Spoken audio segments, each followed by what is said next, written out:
সেই কানেকশন কোনোদিন না থাকার কারণে অন্তর থেকে বার হতে পারে না। তাই প্রতিটা সন্তানকে এমন আমাদেরকে তৈরি করতে হবে। তো আসুন এই জানাজার নামাজের করুণ দৃশ্য দেখে নিজেরা আমরা কবরের জন্য প্রস্তুতি নেই।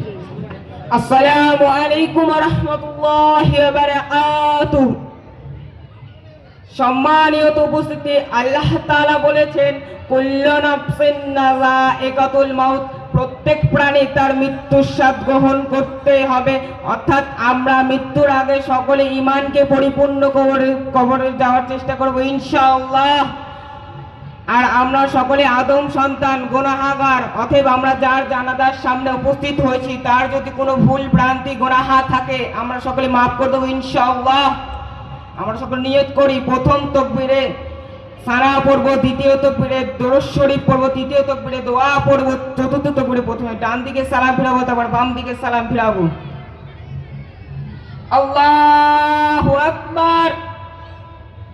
সুবহানাকা আল্লাহুম্মা ওয়া বিহামদিকা ওয়া তাবারাকা ইসমুকা ওয়া তাআলা জাদ্দুকা ওয়া জাল্লা সানাউকা ওয়া লা ইলাহা গায়রুক।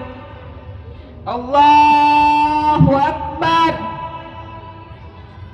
আল্লাহুম্মা সাল্লি আলা মুহাম্মাদ ওয়া আলা আলি মুহাম্মাদ كما صليت على إبراهيم وعلى آل إبراهيم إنك حميد مجيد.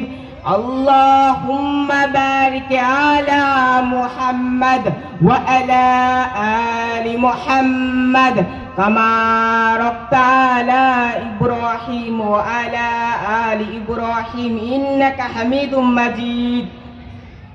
الله أكبر. اللهم اغفر لحينا وميتنا وشاهدنا وغائبنا وصغيرنا وكبيرنا وذكرنا وأنثانا. اللهم من أحييته منا فأحيه على الإسلام ومن توفيته منا فتوفاه على الإيمان. الله أكبر. السلام عليكم ورحمة الله.